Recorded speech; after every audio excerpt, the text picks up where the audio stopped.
Yo, what's up, everybody? Welcome to Trade Talk powered by Novex Finance. We're a few minutes late this morning, but the action is the same. We have to look at these charts. Let's figure out what's going on. All right, the stream is working. Cool. It kicked it off to the TG. But let's get it, everybody. As always, we're going to play a couple songs. Just let people get in here. Then we're going to do this TA, baby.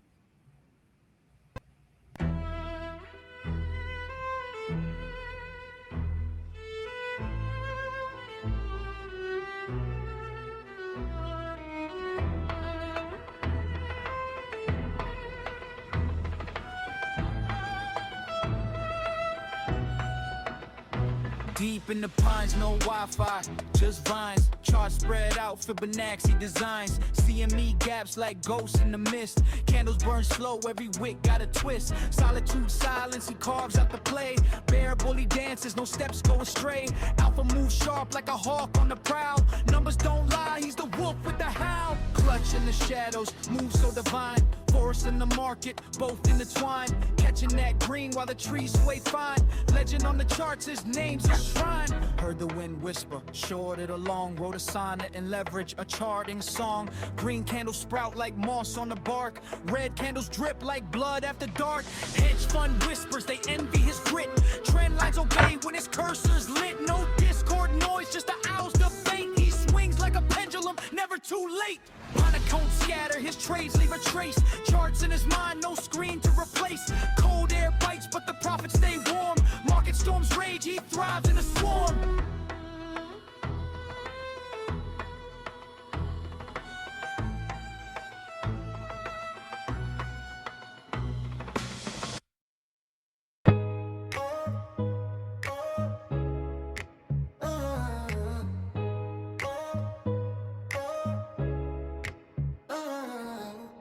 Charts dance, red and green, crypto tango. Clutch sees the angles, move sharper than Rambo. Bear trap snap, but he walks unfazed. Like Fibonacci spirals, his plans a maze.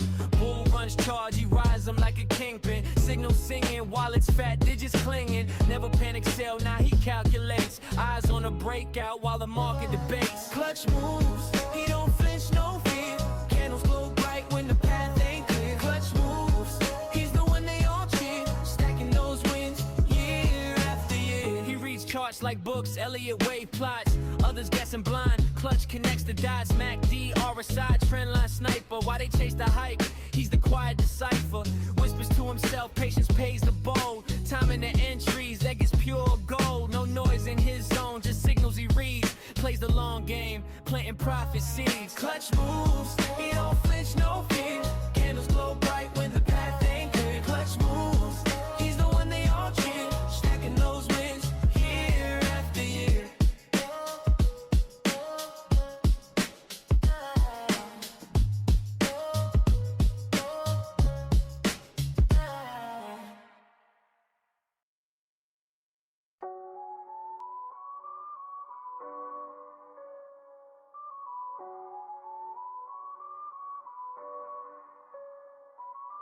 Charts light up, glow brighter than the Vegas Strip. CME gaps, got the streets on a crypto trip. Candles dancing, wigs slicker than a hustle's drip. Novex moves silent, no need for a clip.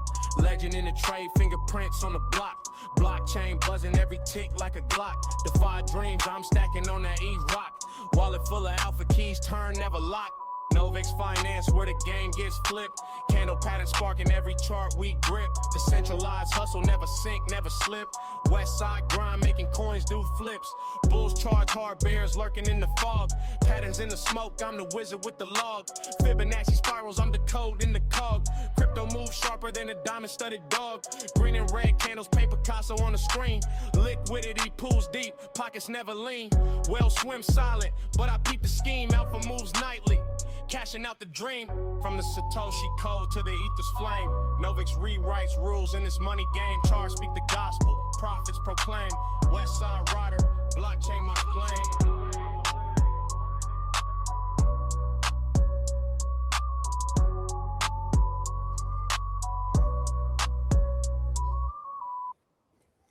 We just out here painting our own story, our story of doing whatever you want, when you want it, all because of the blessings that trading brings our way.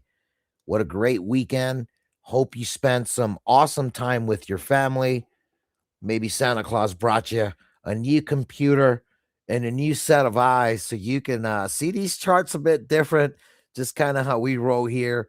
But we got a few people up in the crowd, here on stage with us. So let's tap in with everybody. Eager to say what's up to everyone, see how they did.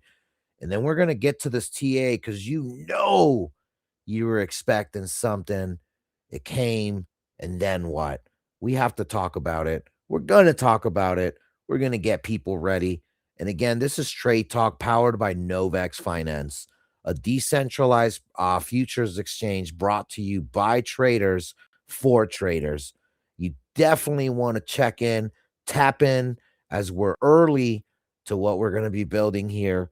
And so this is a real good time to be early on things when a lot of the market doesn't know what to do. We sure as heck do. We keep building, we keep moving forward. But let's get it, baby. Let's tap in with everyone. Andrew, how you doing, bro? What's good, homie? Good to be back from the Christmas break. We've got I guess New Year's coming up will be our next little poppin' holiday. Will be on here. You know, we like to trade on New Year's around here. Man, my most I talk about every New Year's. I'll probably talk on New Year's, but dude, some of my most fun New Year's have been up just looking at the charts. Trading as we're going into the New Year. So I'm excited for everything that's about everything that we're cooking that I know of it, is going to come in the market because I know we're going to be on the right side of it. But guys, this is Trade Talk powered by Novex Finance. Make sure you guys are following me and Clutch and Novex, regardless of whatever platform you're on, right? This goes out to X, Telegram, YouTube, Facebook, everywhere. So tap in with us, guys. We're going to be here and we're going to be running it up.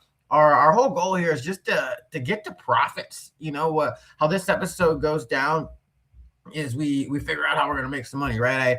I generally have a check-in question for stuff going on in the market that we can kind of talk about and use to just reel things in a little bit more. And then I'll kick it over to Clutch. He's going to let us know what he's seeing on the charts. He's going to call a range for the next couple of days.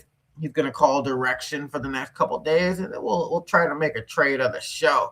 But guys, make sure you send this out to some people. Get some people in here who need some value that could use some help trading, and most importantly, jump into Novex Telegram. That's where all this really goes down at. You've got us live trading in there. These get restreamed there. Clutch is dropping trades there. I'm dropping trades there. Ghost is steadily dropping trades. Every move Ghost makes is just dropped in the TG. It's free money, right? I'm part of a lot of trading platforms, and I can tell you without a doubt, I've never been a part of one other than Novex, where as a whole, the perps traders are profitable. It's literally unheard of. If you guys know an exchange that happens on, please let us know. But guys, we are profitable, and it's for a reason, because we show up, we put the work in, and we patiently make it happen. So that's what we're going to do today. That's what we're going to do every episode, baby. Let's get to it, man. There's really nothing too exciting in the crypto news right now, honest, but my one check-in question, I'm going to bring it up. I'm sure you guys have noticed it, but it's Michael Saylor and MicroStrategy. They announced yesterday that it was orange dots again. That means that generally means they're buying. But we got the pump from buying, and here we are. And really, I want to say the past 2 months we've probably had about 4 from Michael Saylor, maybe 5, and we haven't been able to push above 100K. And this is one thing that I was really watching for, to be like, hey, is there a chance for us to go test those highs that we thought were possible in the 140 to 170? But if we can't break 100K without Michael Saylor buying it, I didn't think it was going to happen. And if we can't break 100K with Michael Saylor, what is the current state of the market? Like, how are you guys feeling? We've got gold pumping, we got silver pumping, and Michael Saylor, who pumped us all the way to 100K a couple times, can't get us there anymore. I don't know, guys. Like, is it? What are you guys on here? Where's the liquidity flowing? Where isn't it going? But yeah, let's check in with everybody real quick. Hermit, how you doing today, bro? And what do you think about Michael Saylor's inability to pump us? Is it really that bad right now? Good morning, everybody. I will say this, I mean, I guess it depends on how big his past buys are. I will say this, at least it's not necessarily the top of every little pump that he decides to buy this time. And now if he's buying, he's not increasing his overall average, as much as he was when he was buying at like 100, over 100K.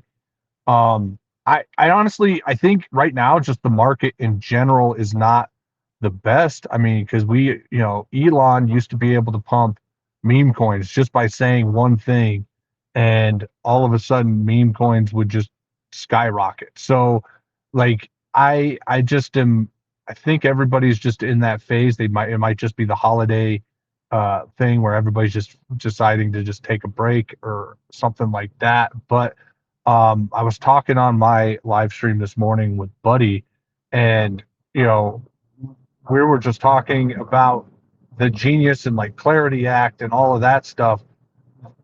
Like, I think there's a lot of money just waiting on the sidelines for, at least for this whole stablecoin thing.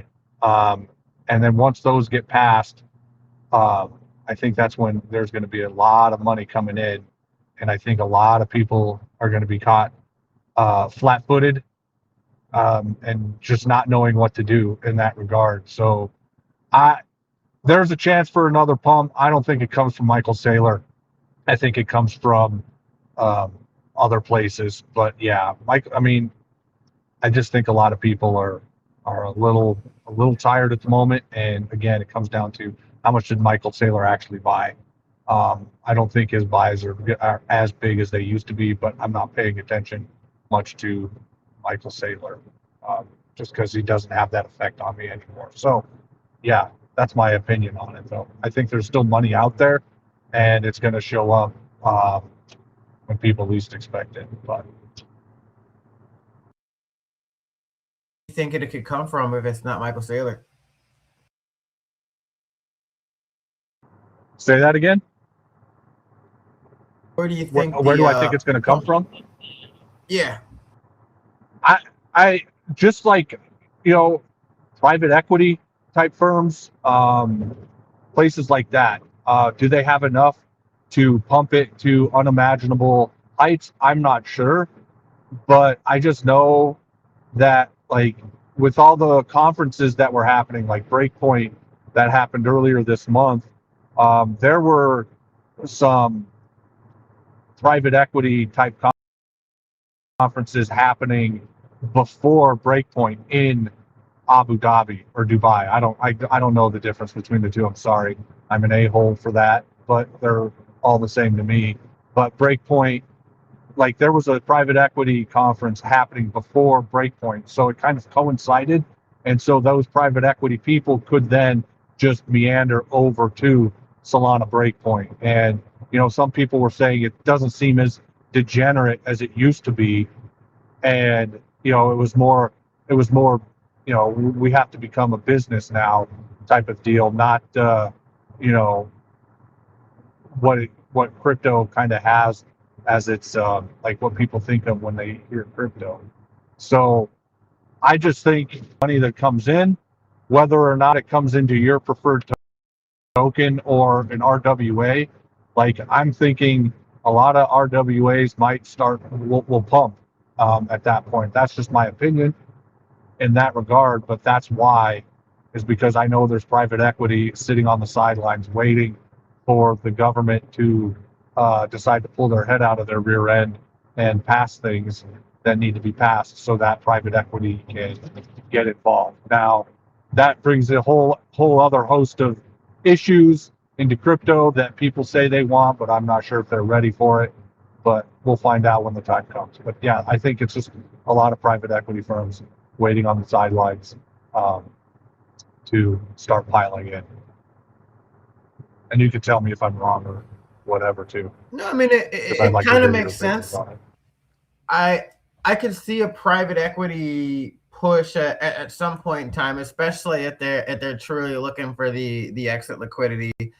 I just don't know if there truly is that much private equity left. You know, like I just don't know where. I don't know if there's that money, that sideline money that's actually going to come in or not. But we'll have to see.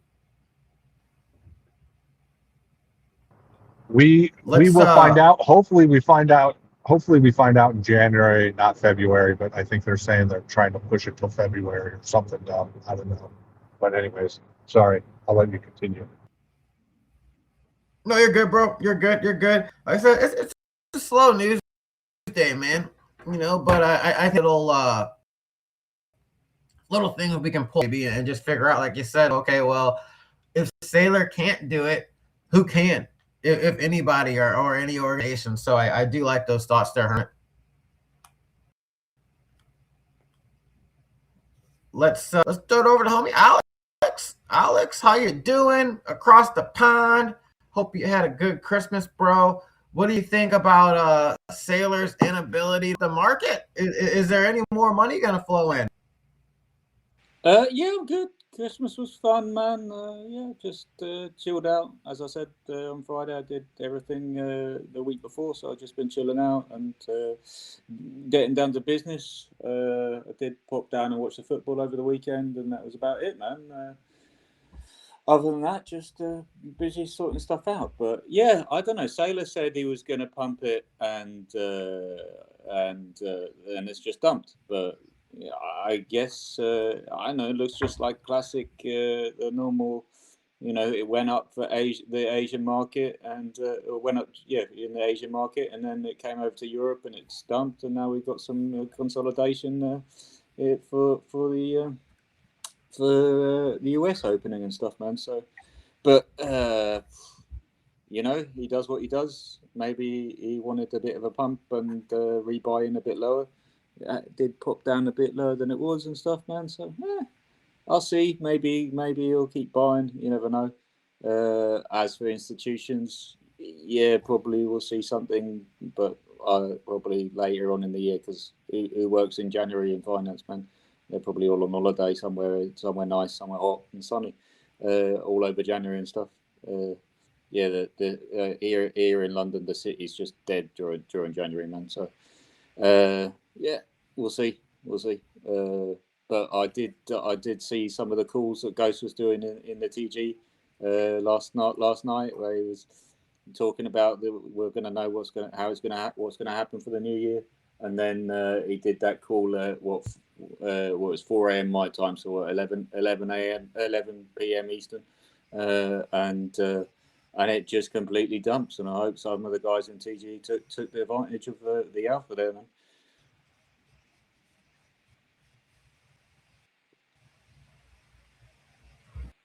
I like it, man. I like it.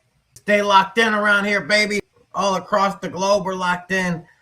I know it's early for Ghost, man. I don't know if you feel like getting on the mic, Ghost, and let us know your thoughts on this Sailor situation. But if it's too early for you, no worries, bro. We can kick it over to Clutch and get on the charts.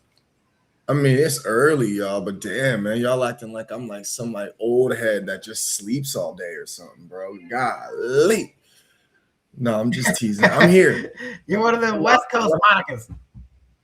Dude, I'm on the West Coast, man. It's 9:30 a.m. I'm definitely getting accustomed to the kids on winter break. Even though it's homeschool, it's still winter break for them. So they got me up late. But no, I'm awake, man. Listen, I'll be honest with you, dude. I've never really honed in on the whole Michael Saylor. I know he's obviously the Bitcoin maxi of them all. I'd really, really stick to the charts more than anything. I think news always aligns with the chart. I was on high alert for a couple of reasons. We did have a golden cross on a 1 hour for the first time on Solana since we lost it in December 6th. So that was pretty bullish.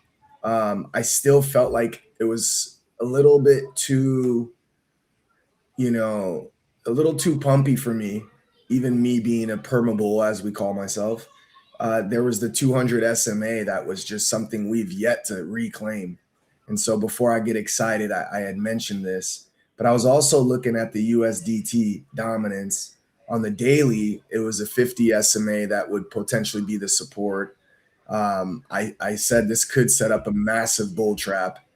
I also looked at the 4 hour on USDT, and we had the 200 SMA that could potentially be support. And it was kind of setting up for the perfect short setup if they all met kind of simultaneously.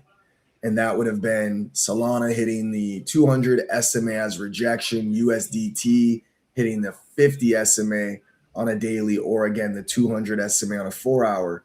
And it all fell into place flawlessly. The difference is I was obviously fast asleep out here on the West Coast, so I didn't get the perfect short setup of a lifetime.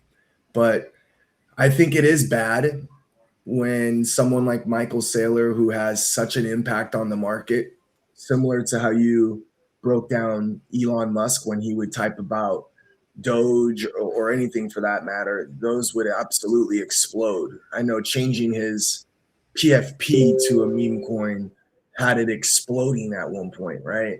So there's definitely such a different environment nowadays. I think as regulations come into play, it's definitely going to stunt the overall moves themselves. It's kind of like when you run a meme coin and you have such thick liquidity, even though there's a lot of buys coming in, it doesn't really move the needle.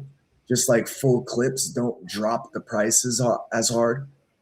And so with the fundamentals behind crypto itself, I think that's kind of where we are, due to there being institutional buying and more regulations. I think that explosive moves are just kind of gone. I think there's just a lot more that's changed. So I think the overall landscape being so different is also going to play an effect.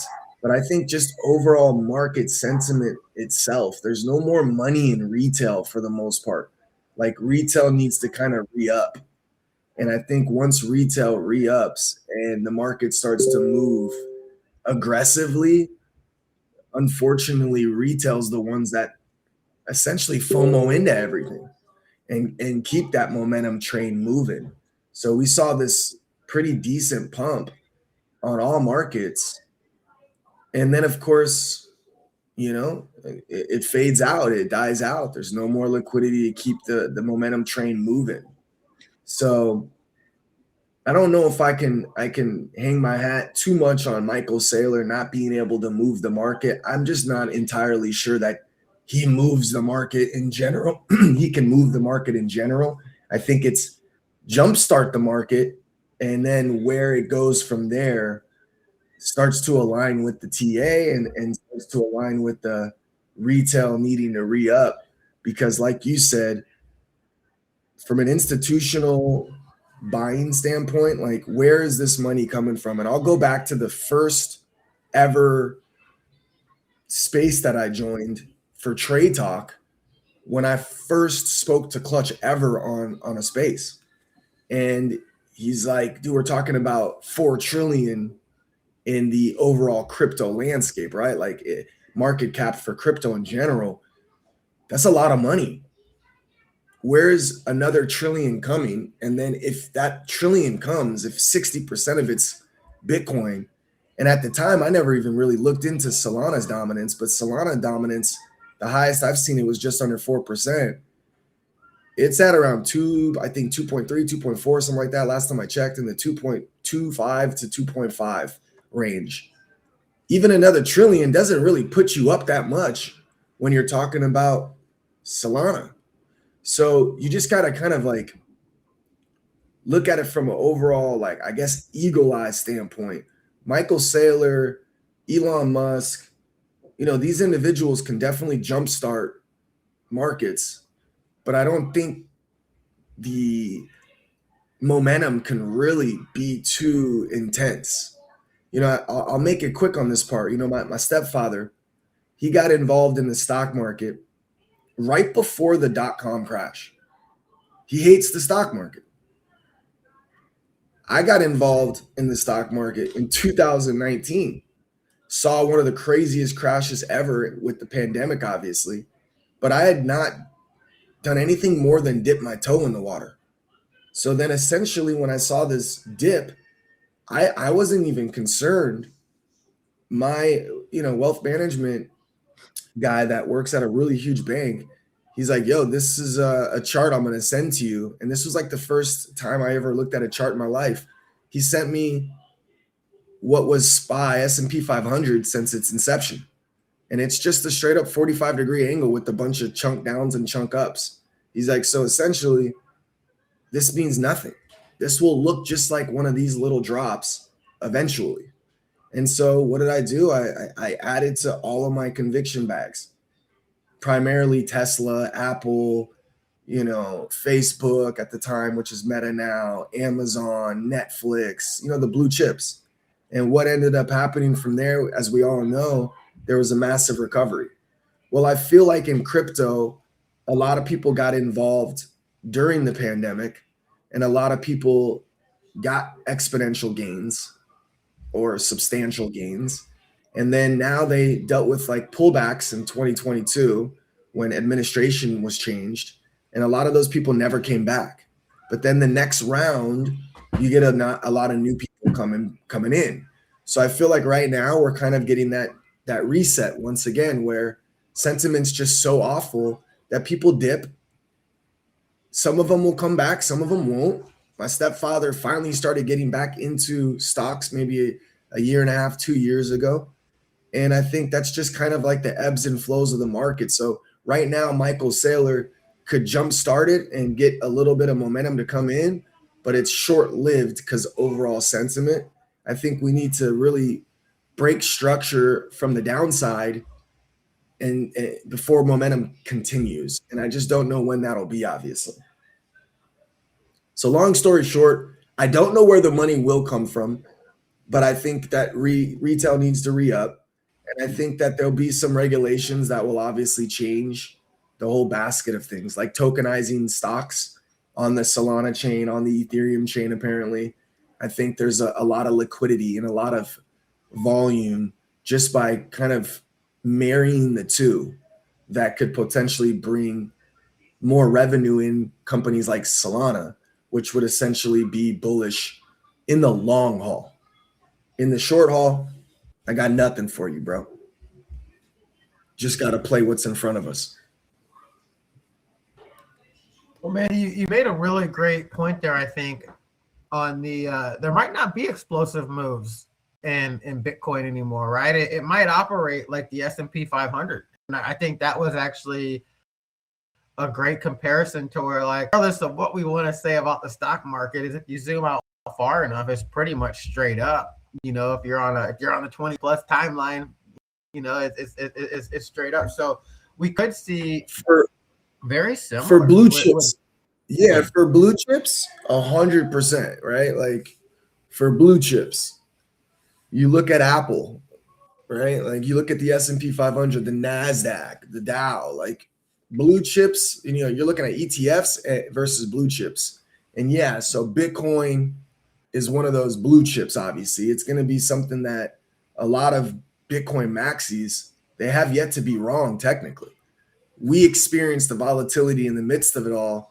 And if you're just a simple trader and not an investor, oh my God, bro, it's dead. It's dead. It's never coming back to life. And I felt this way before myself.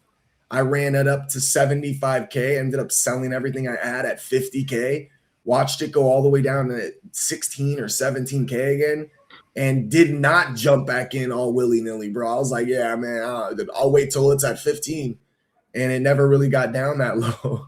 And ended up jumping in when it started crossing 2022 again. But yeah, that's the way I see it for sure, bro. That's a really great point, man.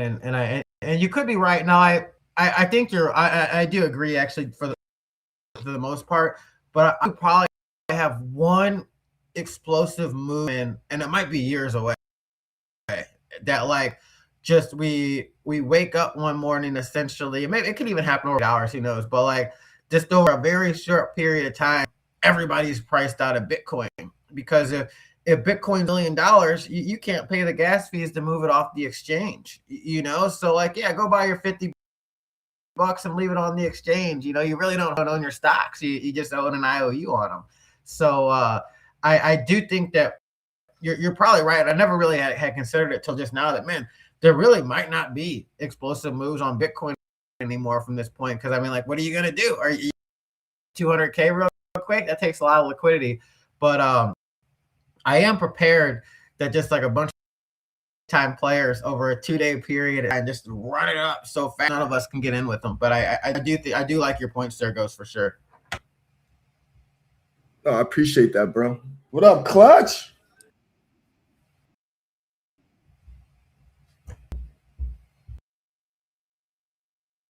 Present. Balaki. Balaki's in the building. Hey, Ron. Hey, Ron. Okay. What's up, everybody? My bad. I do like my bad. Quick news. We actually do hit the market. Okay. Ukraine just launched an attack and tried to hit Putin's rents. That could be the start of World War III. I'm digging. What source did you hear it on? I saw the Redhead Libertarian. She's a big political account that usually is pretty accurate, and then Zero. Okay. Hedge posted it as well. Interesting. It probably explains the big old dump last night. People started selling, when they knew the attack was going to happen. If it ends up being a legit attack, who knows? Let's see. I'm looking on X. My bad. That just caught my attention. But yeah, man, what's good, man? Tell us what you see. I see it. Just so you do, just real quick, I do see it says Putin told Trump about attack on one of his residents, IFX. Kremlin hopes U.S. understands change in negotiation stance. This was a Zero Hedge. This was an hour ago on Zero Hedge. Yeah, everything I'm looking at seems it's a confirmation. I don't know exactly what, but the attack was an attempt. Damn. Well, alrighty then, guys. Well, let's get to some market sentiment. What says you? Why is my job this easy sometimes? Man? Well, alrighty then. Well, alrighty then. That changes things. It doesn't. The downtrend commenced. Hey, yesterday it was pretty funny. I'm going to reveal some insider information here. Ghost, Andrew, and myself have a cabal chat, just us three, right? It's just a Nobex cabal chat. It's really just to game plan this and that. So, Hey, I have a question. I'm so sorry, dog. I got a question, man. Okay. Does cabal sound dark to you? It can be, because it is dark, because the market makers want to wreck us and we're not allowing them. So it brings dark times to them. Well, no, but I mean, like, what is a cabal really? I need to know these things. I'm gonna ask publicly instead of just grokking it, because I just want to know, because I know I can't be the only one that always goes, man, a cabal sounds like so dark. Like, it can, but like, I guess because cabals typically operate in secrecy, so I think that's probably why it gets the negative the negative connotation.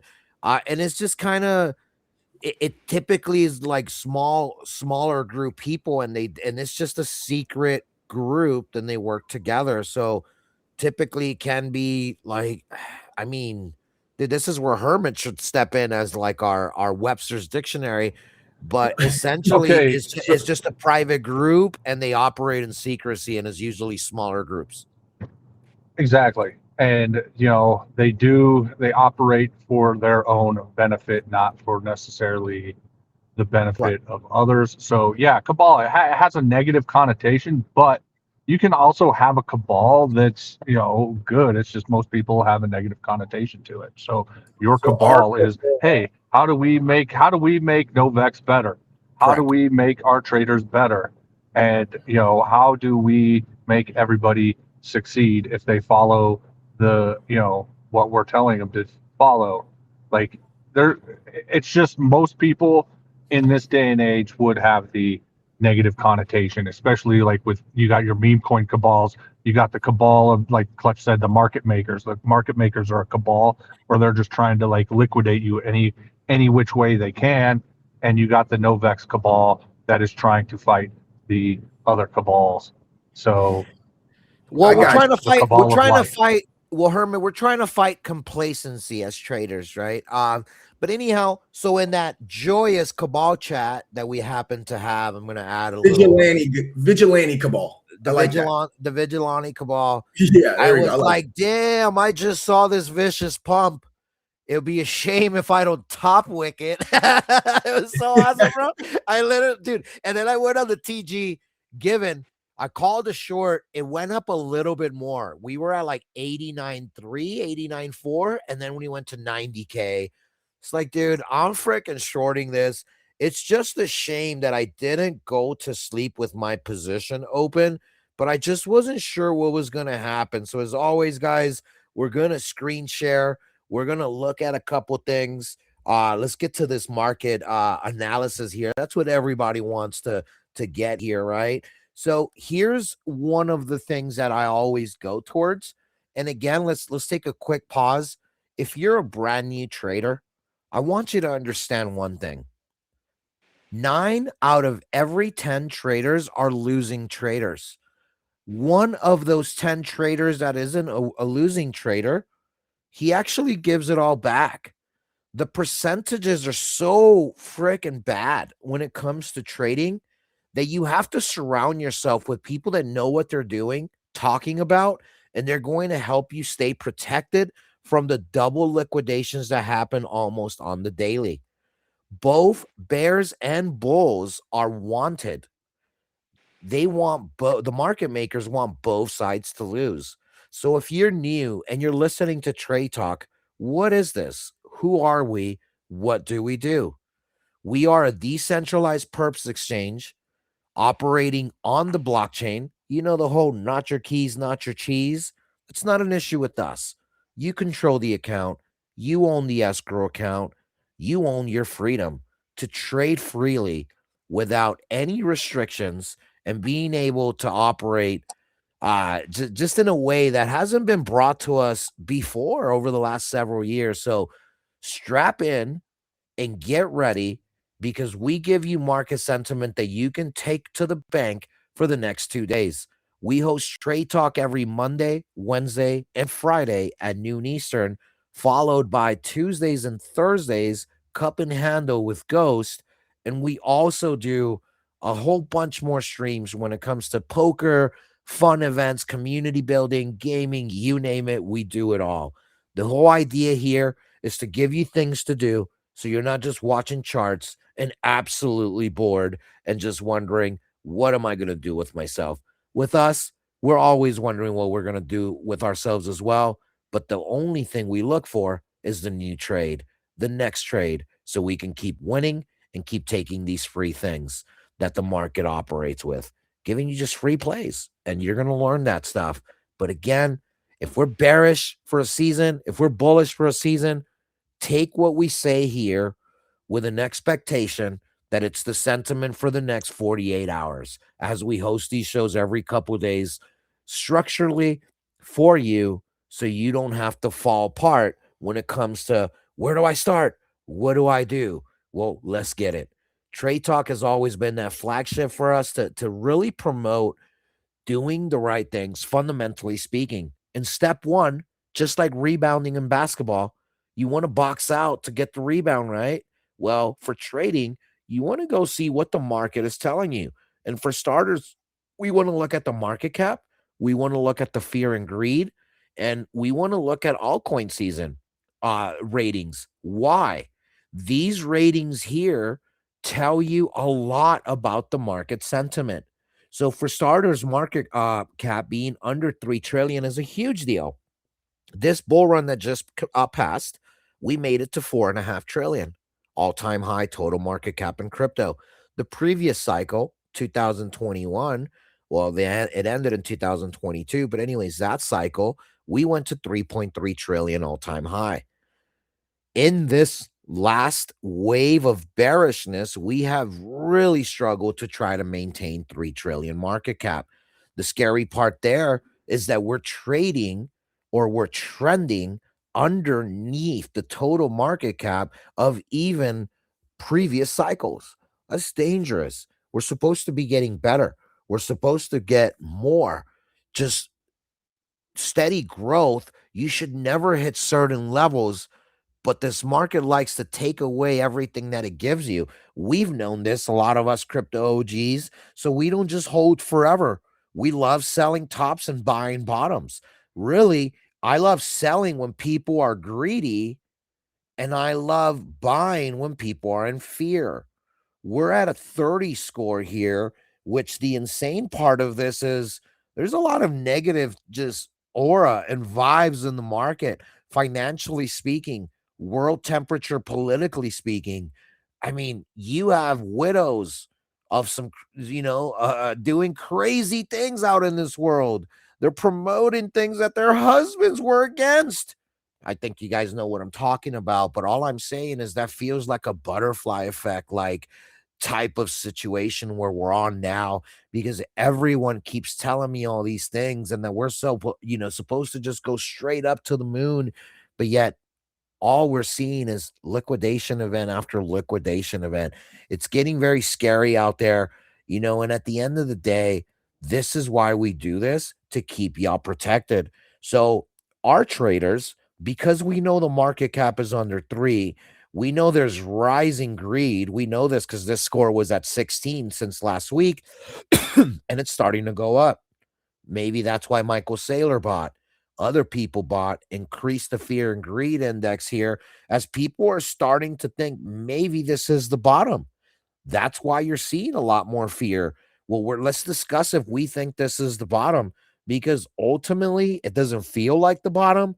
And there's a couple reasons why. So in order to get there, let's go to trading view, and we're going to go to the CME.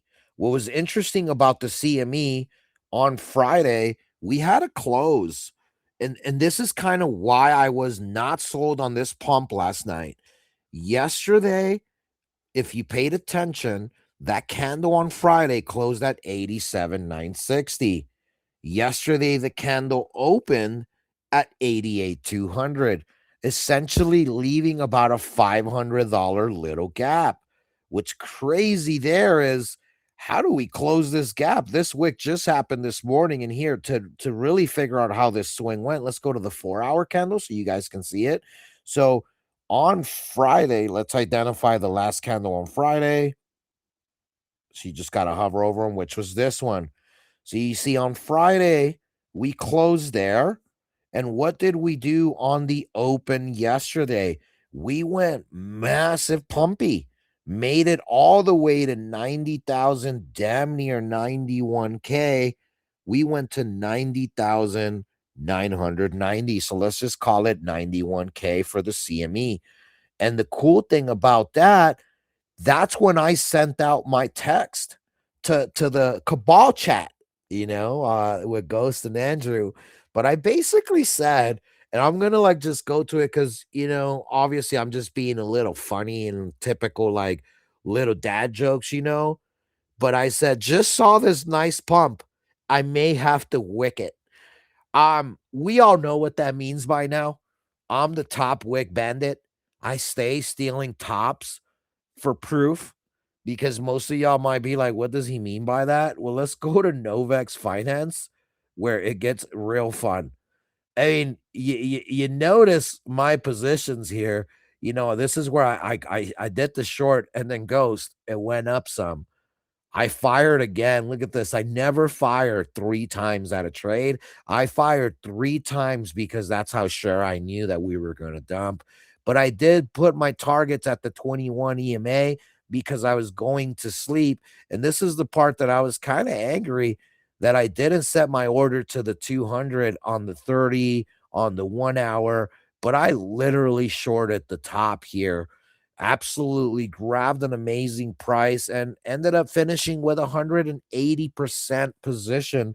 Now, if I would have held the given, I use 100x, so keep in mind I'm a degenerate, but if I would have set my targets much lower, it would have been a much better night.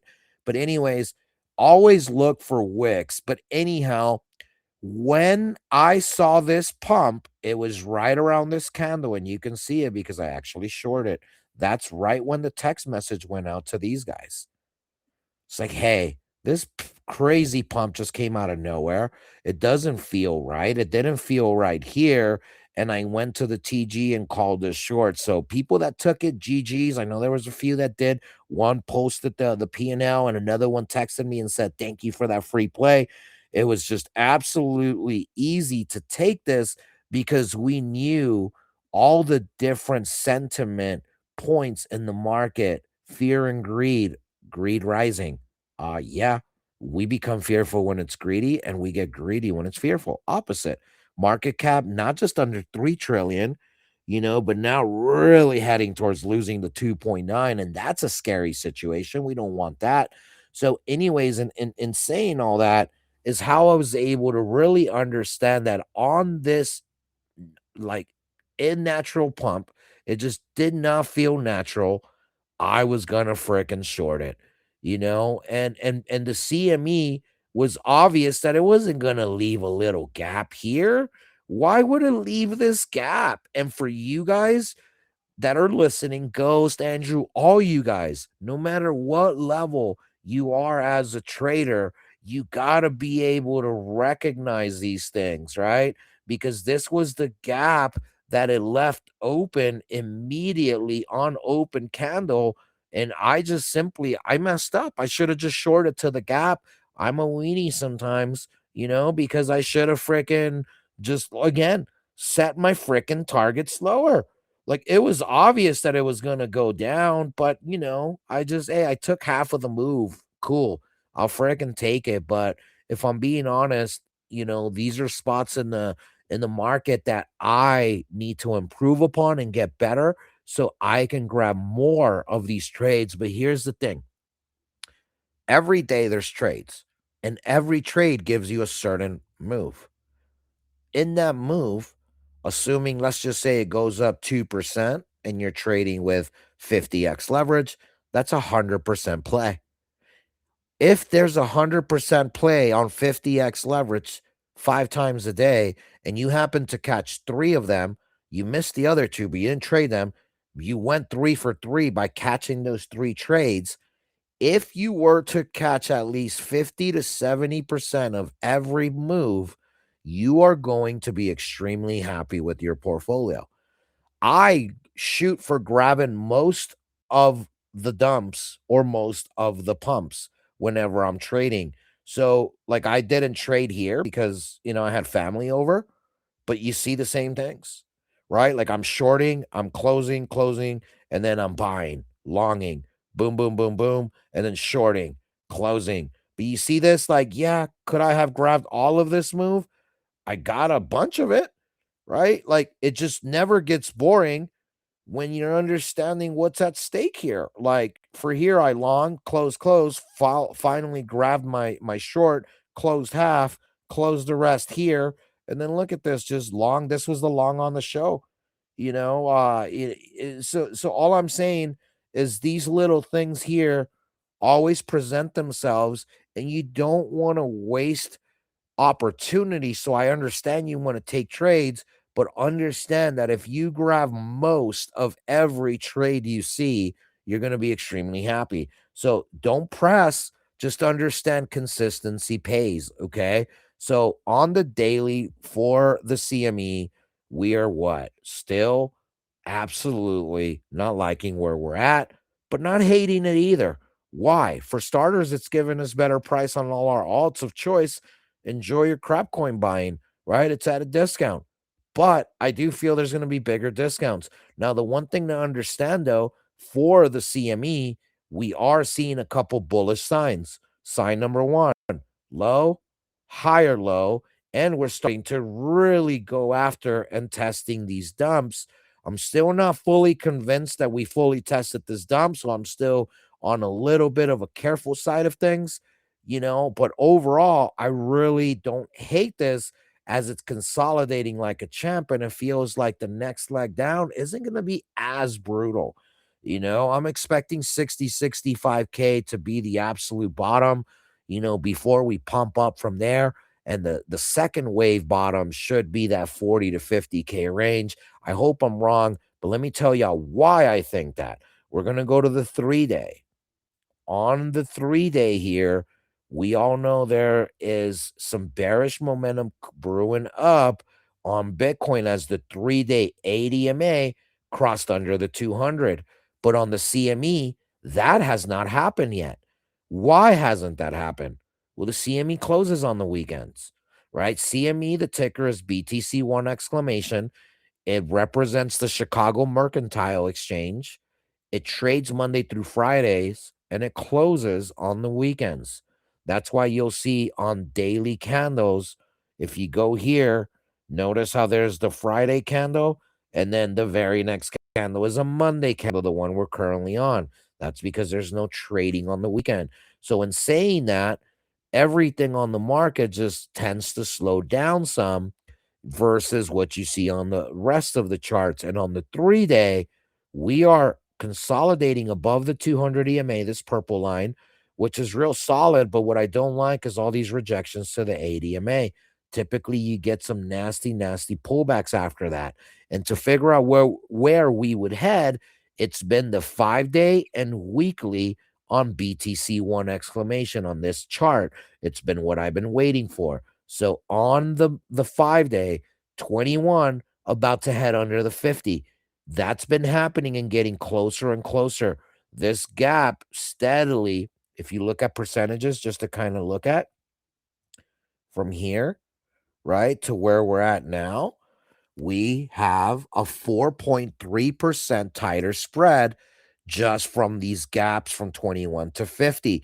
So we're way closer here, as if you were to zoom in, do the same thing again, percentage speaking, we are about 1.75% points away from closing this gap, giving us a nasty cross that we don't like. As far as this candle here, there is 1 day left. I don't like it as the EMAs are all pointing straight down. It still looks pretty freaking bearish. But what you are seeing again and again is just the higher lows on the CME. That's a big deal because the CME is hard to move unless you have real buy or sell pressure. So when you're seeing a devastating downtrend, hold at specific levels that does give you hopes for maybe we can go, pumpy from here. Now, as far as why I have this gap open, let me go ahead and fix that because there is no gap open here. And we're back. All right. So on the CME, right? You see the 5-day come in. Look at the 1 week. It's going to look the same, right? So it's given us that cross. And it's my suspicion that on this cross, it should take us towards this little trend, potentially the 200 EMA. And if you look at the 200, it's 67K. What's the EMA doing? It is kind of scaling upward, right? So this is how I always predict things. The 21 is doing this, right? Should probably curve down there. And then what's the 50 doing? Same thing, right? So when you start looking at these things like this, you start focusing on your prediction, on your prediction lines and where you're going to go. Again, these are weekly candles, and I'm expecting that cross to happen right around the next 2 candles here and take us to the 200 right around 70K. And notice that 70K is a big gap here. Why do I have that gap? Or why do I have that zone still there? It was one of the biggest gaps left, and it was left open. If you look at the date from when it was open, right? So you look on the candle, November 4th, 2024. We didn't close it till these candles here in March. So half a year to close this gap. That is definitely a market maker liquidity zone there, which is what makes me feel that where we are in no man's land in between both zones, something's got to give. And I think it's going to go down to the bottom side before it goes to the top simply because of all the bearish pressure that's coming in. So let's go look at Bitcoin futures now so you can kind of see the difference because the 5-day weekly, the crosses has not happened. But on futures, if you go to 3-day, that 80 EMA already crossed, and that's the dangerous one that we had talked about because it hasn't happened for a very long time. So, and yesterday we went above there for a brief second, and that's where, hey, is this really, they're going to fade this cross, pump it up, and really give us a bottom from here? And that's where I started looking at USDT dominance. I started looking at all the other charts, and that's where I determined, no, this isn't it. I'm going to fricking short. And sure enough, big old inverse hammer candle. And it's not looking very good. It's not looking very healthy. And when you're paying attention here, we're at 87.8 here, but it's such a devastating price point to be stuck under 90K with Michael Saylor buying. I know he may not have the motion to take us to 100K. I'm seeing a lot of Elon replies with only 6 to 10K impressions. It's scary what's really out there. And the real answer to what's out there is what's not out there. And it's liquidity. It's people. They're heading back to work. They're heading back to take side gigs. They're trying to get out of their credit card debt. They're trying to catch up to their late mortgages. They're out there selling cans. They're out there recycling. Do you guys know there's a lot of things that are on the rise right now from an economical standpoint that is quite concerning because Americans, the most free country in the world, and I know that's a funny understatement because none of us are free, but we're as free as it gets, and we're struggling to the point where we're heading towards what third world countries are going through. Cascading, collapsing governments. There's just so much bearishness in the world that it's kind of easy to understand, why these spots keep getting eaten up. So on the 3-day, notice the cross already happened. We got the 50 coming. The futures for CME is still waiting on all that. But look at the 5-day. This is where you can really see it. The 21 already crossed under the 50, so it's front running. We're holding on to the 200 on the 5-day. So that's what makes you think the weekly is what's the tell. And sure enough, on the weekly, they look the same, right? All the other ones look different, right? 3-day, 5-day, but look at the weekly. This little gap of mine that I'm looking at, it's the 21 under a 50, has not happened for a very long time. 21 under a 50. Last time that happened, let me show you. Okay? Because it didn't happen here. It didn't happen there.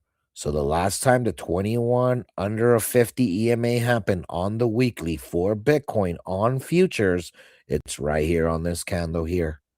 Boom. Look at, we even got one more wick before it freaking crossed. So that happened on April 22nd. We were at 43,000. We went to the 200 EMA before we bounced a couple weeks. And then what? Dumped, bounced, kept dumping, and found finally a bottom after the 821. I crossed under the 200 on the weekly. So again, these indicators, these EMAs, they're lagging indicators, yes, but they do tell you the law of averages, and you could lag or not, but I can tell you that when the averages are heading a specific direction, it's hard to stop. And that's why you're seeing this bearish downtrend really start when we, at these levels, when we knew there was just no more liquidity to the top. Every time we went to 125 and broke new all-time high, Bitcoin kept stalling. When's the last time you seen Bitcoin hit an all-time high and just wait there?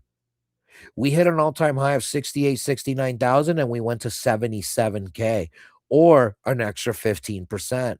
We hit an all-time high at 110 and Bitcoin went to 120, another 8%.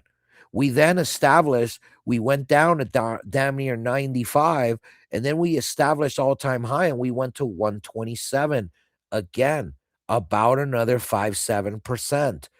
It kept getting smaller and smaller on the higher the spread, right? So if you just pay attention from this wick to that wick to these wicks, right? The percentage just nice one. Oh, dang. And that was just kind of the obvious pain point that there just wasn't enough. So this 21 under a 50 is deadly, guys. Keep up with it. You definitely don't want to get caught slipping on this. Now, here's the cool thing about the 2 1 hour. You're starting to see that we're trying and making these attempts. Same thing with the 4 hour to head towards the 200 EMA. But as always, shorting the 200, look at all these 200s. Andrew, I think you and I spoke briefly about, when did I get my passport? That's when I spoke, because I was like, dude, I hope I get the 200, and I just kept getting it, and I kept taking these shorts. And sure enough, the 4 hour 200 has just been an easy position to steal. On the 2 hour, we keep trying to break above it, but we always lose it very violently. And then we grab these EMAs, we yank them up to give us that bullish momentum, and then we just lose it all, and we get these nasty, nasty dumps. Like if you're looking at leverage, right? Anything retrace is going to kick your butt. But if you're looking at high leverage, look at from the top wick to the bottom wick, 4%. So anybody with 10x leverage, that's a 40%er. 100x, 400%. So of the 400% move, I caught damn near a 200%er. Not bad, right?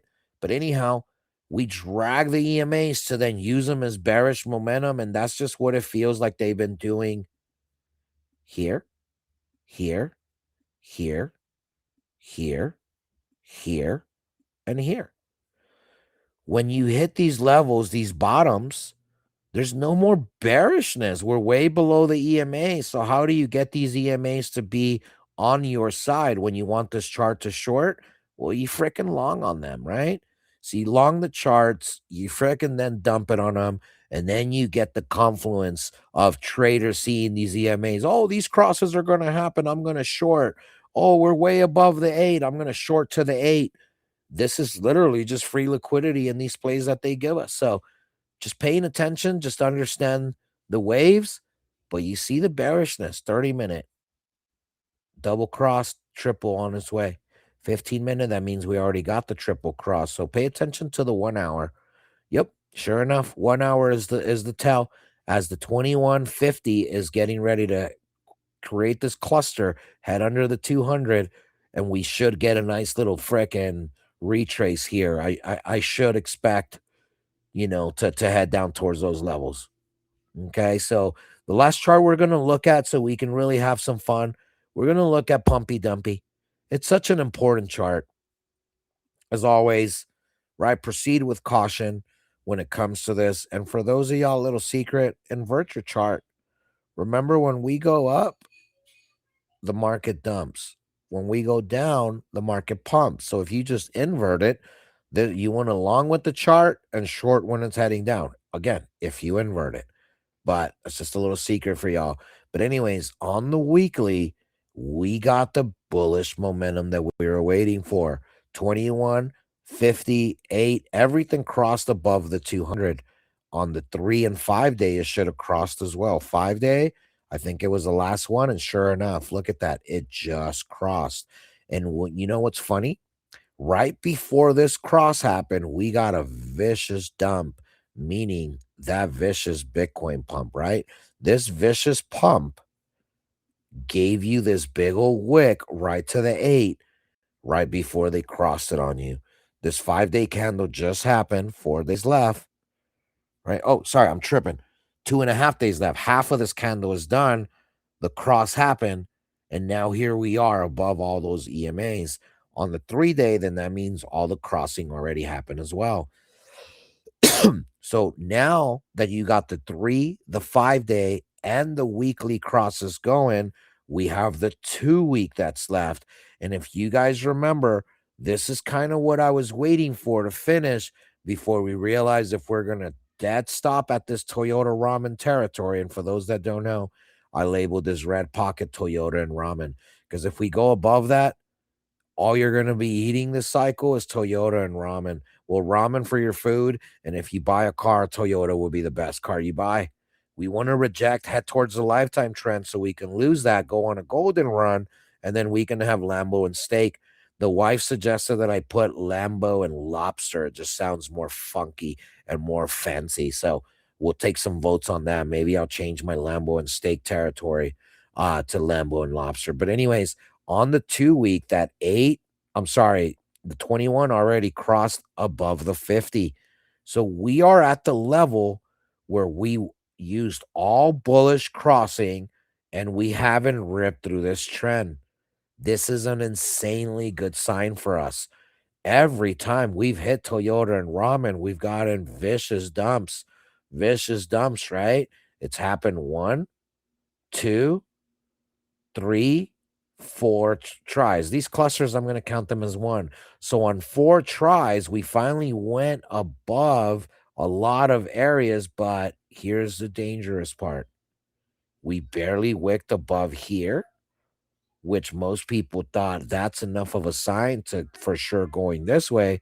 So for me, instead of shorting here and then being down bad, I just short these wicks knowing we're going to pump right back up. So paying attention to pumpy dumpy really tells me that we need to look at the smaller time frames to figure out bullish or bearishness from those angles. On the daily, all crossing already happened. On the 6-hour, right? Like we're getting these nasty dumps to bring these EMAs and bring us bearishness. But now look, we're above all EMAs and the 8 is coming with. So on the 6-hour, there's potential bullish momentum on this chart, which should take us to the Toyota and ramen territory if that continues. To see a better side of it, we're going to go to the 4-hour and same thing. We dump below, go to the 200, which we hadn't done so in a very long time. We hadn't touched the 4-hour 200 on USDT Pumpy Dumpy since December 10th. Okay, so you're talking about 3 weeks since that's happened, and we did a liquidation scam frickin' pump, meaning dump on this chart, right, to get us right there. And you saw what I did. I longed here, right? If you look at all my positions, right? If you're paying attention, if you're paying attention to my positions, look, just invert this. Okay. Look at when I'm shorting. Okay. Like I'm shorting these levels. Why? Because it's the exact same thing, as Pumpy Dumpy. Right. So like when you put these together, right? I mean, just look at that. Let me go to the 4-hour. I mean, just look at that. Right? Is this a coincidence? I think not. Right? So it's like I'm shorting on certain candles, right? Because like it's easy to kind of see the correlation, right? Like I hope you guys are paying attention to that because it does help. It does become repetitive and it's quite boring at times, but you know what? I don't freaking care. It's free freaking money, and I just wait for these events, these big old candles for me to go the other way. And this is whether it's long or short, it doesn't matter. Like I went long in these areas. I keep going. My longs are when I'm shorting Toyota and ramen, right? It's going to dump. So the market's going to long. So I've been taking little scalps like that. So if you're paying attention, you want to just understand all this bullishness that's on its way after they faked this bearishness, right? Gave us the 8 under 200, and now it used all these EMAs to go above it. And this 8 seems to just be what this chart is gravitating to on the 1-hour. Look at this, just holding on to the 8 on the 30-minute. All right, it lost the 8. So you see, here's a very, very interesting part. You guys should be watching the 30-minute chart as we're right in no man's land. If we go above here, we're going to get all this cross action to the upside. If we go below here, you're going to get the bearishness and hey, commence some good long. So paying attention to the zone is really good. This Toyota and Ramen territory, if you're in our Telegram, okay, you have this chart for free.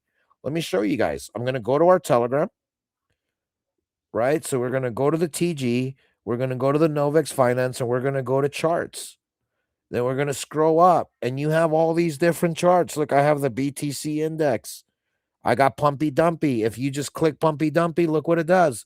It pops open a window, and it gives you my Pumpy Dumpy chart.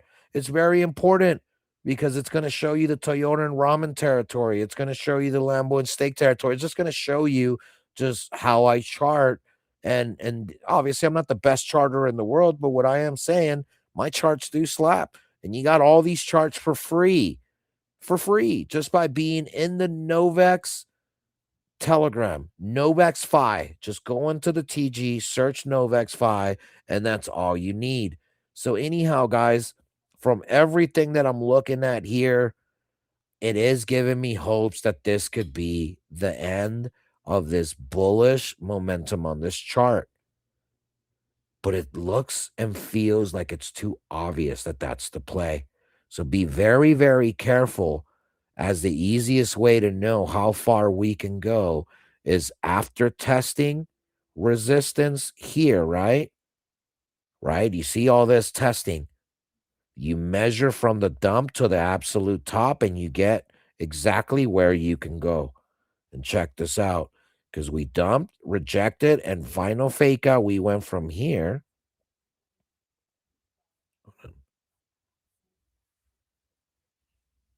Check out how cool this is, guys. This is how I do some like guesstimations of where could we go on a previous fake out.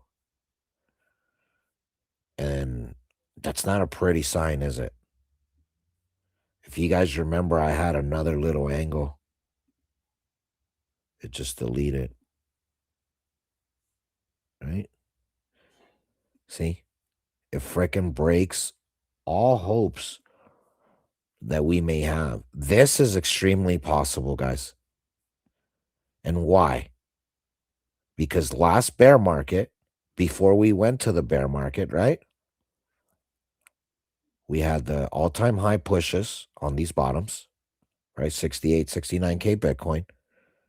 We dumped. We gave one more fake out, one last exit pump, and you can see it on Bitcoin. If you go to the weekly, right? Look at this.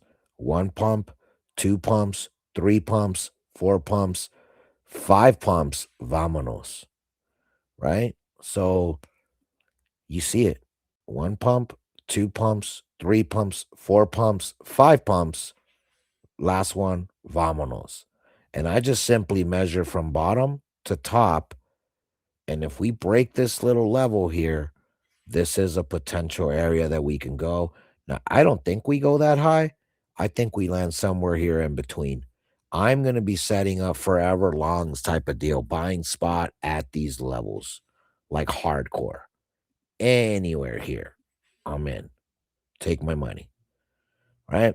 Everywhere else, I mean, yeah, I have some bags to take me to the lifetime trend and the market to pump, but everything is kind of there, and everything does look kind of obvious. So right now, guys, be on extreme alert, because on any one of these candles, you can just see us in a vicious 6.5 to 11.5% range. And that, my friends, if it happens, you will see Bitcoin at 60K. You'll see Bitcoin at these levels here. I almost expect Bitcoin to test this trend that it's on. So if I'm going to like give you a real prediction, right, where we're going, check it out. We're heading towards this area. Boom. All that area is where I feel we're heading if we break out from that Toyota and Ramen. But that's my TA for the day, guys. obviously there's a lot of things to look at and to pay attention to, and a lot of moving parts, but as you guys can see, I just go from one to the next, one time frame to the next. I identify upcoming bullishness, I identify upcoming bearishness, and I just know that there's still a little bit of the biggest of time frames bearish momentum coming, and I'm gonna not want to ride that negatively. I want to keep winning, and the only way to keep winning is to take the 90 to 95% trades that I've been taking. And I'm hoping you guys are learning from this. Not that you want to just long and just you want to just short. You want to do both, but you want to do it on an effective basis by just understanding what the charts are telling you. But yeah, what's up, baby? What's going on? So we had talked about on the last segment the weekly, daily uptrend of USDT. Can you hone in on that first, real quick, before you finish? Sure. Let me I want to see what you see on this. Remember, we had like this 45-degree angle on a daily uptrend from USDT. Yep. Daily, weekly, both of them. Young.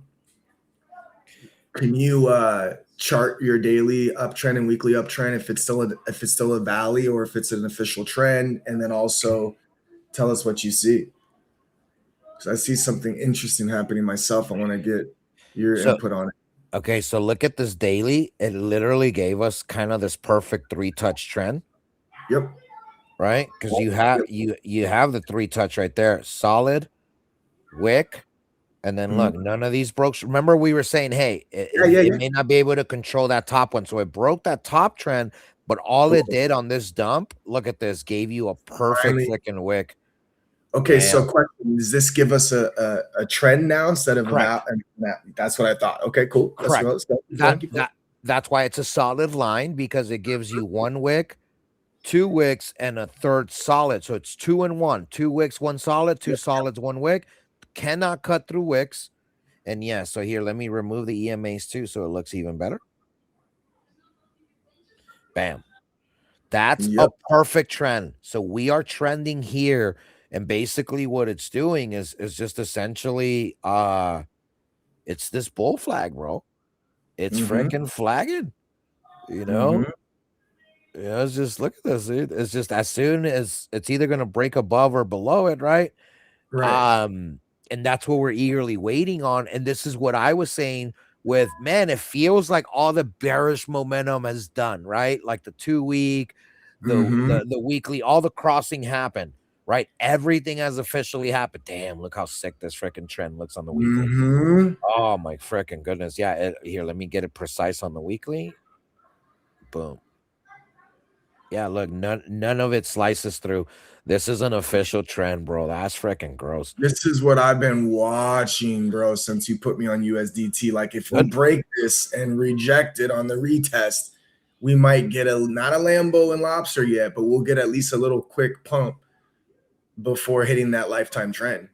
Right. And here's what I was thinking, right? And I talked about this before, that I figured I wanted to end the candle right here, so then we can reject, go to the support zone, go one last time, something like this, and then boom, right? Like, it's kind of like what I'm hoping we get, right?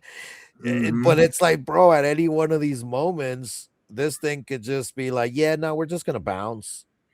And like, that's just kind of like, if it maintains this trend, bro, okay, this trend is very important, because if it maintains it, we're just gonna zigzag here till it finally curves down. That's what I think here, just with the what this chart is doing, bro. It's freaking gross. But I am gonna save that trend, because that is nasty, man.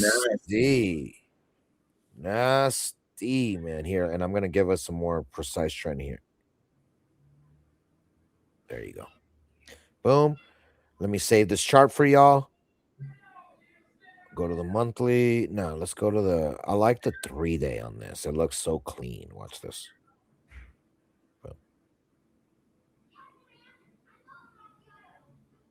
Bam.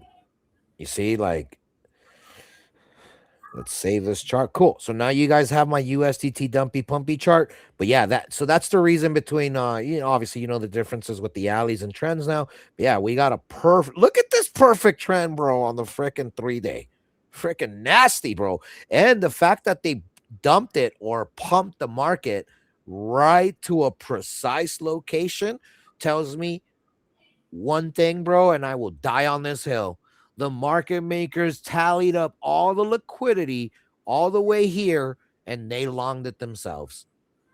Everybody Yep. else started buying. As they bought, they sold on them. As they bought, they sold on them. Boom. Now we went below the range where we were at before we even started the pump. It's just perfectly scaled exit liquidity, bro. It's quite nasty. A beautiful sight to see, but it's nasty because we're traders.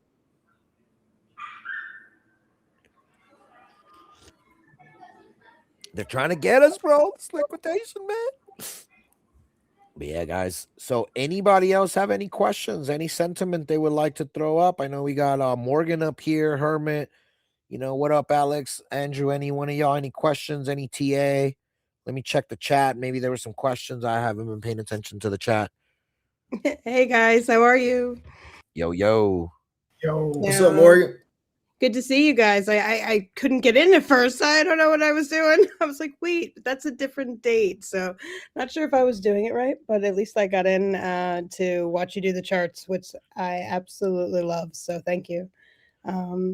Definitely learning a lot from it, and I love it because you really do make it easier for me to understand. So Nice. Appreciate you, and I love watching Ghost in the back end, and just listen to the good conversation. You guys are awesome. Really appreciate you. Definitely doing my best to bring more eyes, just to Novex, and so yeah. Hopefully, I can get some of my friends over here to watch and learn some good things. Appreciate yeah. you guys. And if any of Morgan's friends are out here, feel free to DM questions or anything you want asked. We do have educational courses coming up, and they're going to be free for our community. So don't think it's something you got to pay for. We also do training, like live trainings when screen sharing. I stopped doing it. The last time I did some was back in October. It's been a real busy November, December month for me, but I'm going to start doing those every week starting January. So obviously that's next week. But yeah, so if your friends are traders wanting to become traders, they need to learn anything, there's going to be quite a bit of content for them. Awesome. Perfect. Yeah, no, they definitely are. And I know I threw a couple of them in the TG. So Ooh. yeah. That's popping. And of course, like we're usually always active on there. We've been less active during Christmas just because we're all Americans and we're all, we're all believers. We love celebrating our Lord and Savior's birth. But now we're back to doing what we gotta do, which is putting our traders on game, the Novex game. Trading on Novex Finance will change your ways because you're gonna be around us, and trading around us will always assure that you don't get liquidated, man. The liquidation ratio of our traders is spectacular and insane. When our traders lose a trade, they're not entering at the top of a long and then it dumps to the bottom. If anything, they longed a little early and they're realizing some losses, but not getting their whole port eviscerated.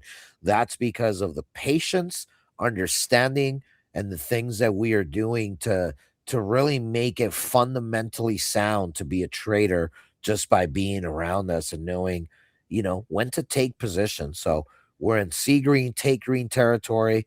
And it's been real fruitful for a lot of us, and very exciting times, and glad to have you around, Morgan. Hope you had a fun Christmas and all that good stuff. Yeah. Thank you. Appreciate it. For And I look sure. forward to actually coming to the next poker game too. I was like, oh man, I gotta save up some money first. So. Oh, dude, I'm capitulating right now. I'm on a first, third streak, bro. I'm freaking hot.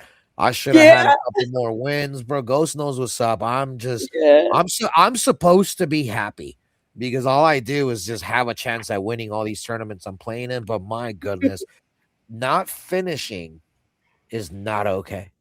Yeah, it came in 49th out of 80 yesterday. Ooh, nasty. Getting that ass whipped. Jeez. Yeah. Hey, that's Morgan, bad. I'll buy you into our Tuesday tournament on the AF Tuesdays. What time? No, well, now I can gladly do it. So what time? What time are Tuesdays? Do you guys? 6:30 p.m. Pacific Standard Time. Yeah, 9:30 Eastern. 9:30 Eastern. Got it. Yeah, I'll buy you in and any of your community members. If it's the first time you've played, I'll buy you in. That goes for everybody listening too. If you've never played with us before, I'll always buy your first buy-in in. Let's go. No, I'm gladly come play. I do love it. No, this is awesome. Well, guys, we're gonna start wrapping this episode up. Andrew, Alex, Hermit, Morgan, Ghost. Any of y'all have any final words before we skedaddle? Just thank you guys. God Appreciate bless. you all. Thanks Let's for go. today, man. Join the Stay locked in, guys. Don't buy the bullishness, man. There's just too much I'm seeing from the fundamental side that like I just think we're about to see some world stuff pop off and send us down, and you're kind of seeing it, I think, by the fact that we talked about in the beginning. Michael Saylor can't pump us over 100 anymore. Ouch. Sea green, Bearer take of green. bad news. See green, take green. Love it. Sorry, Herman. Didn't know you were gonna speak. But what's up, brother? Any words besides that? No, that's what I was gonna say. It's like the Cobra Kai. Trade smart, trade fast. See green, take green. That's right.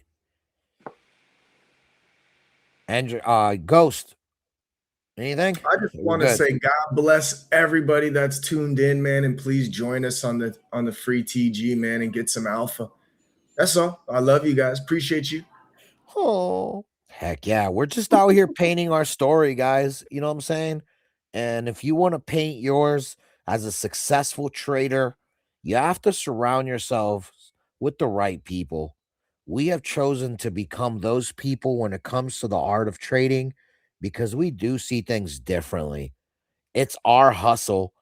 It's our crypto hustle, baby. Much love. Trade on Novex.finance. Check us out on socials, Novex Fi. Novex Finance on some, but just know we're going to be around for years to come. And why? Because we are out here making these market makers, baby.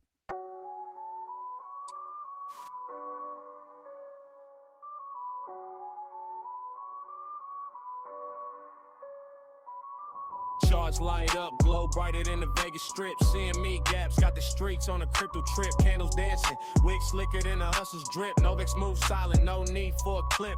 Legend in the trade, fingerprints on the block. Blockchain buzzing every tick like a Glock. Defy dreams, I'm stacking on that E-Rock. Wallet full of alpha keys, turn never lock. Novex Finance, where the game gets flipped. Candle pattern sparking every chart we grip. Decentralized hustle, never sink, never slip. West side grind, making coins do flips. Bulls charge hard, bears lurking in the fog. Patterns in the smoke, I'm the wizard with the log. Fibonacci spirals, I'm the code in the cog. Crypto moves sharper than a diamond-studded dog. Green and red candles, paint Picasso on the screen. Liquidity pools deep, pockets never lean. Well swim silent, but I peep the scheme. Alpha moves nightly. Cashing out the dream.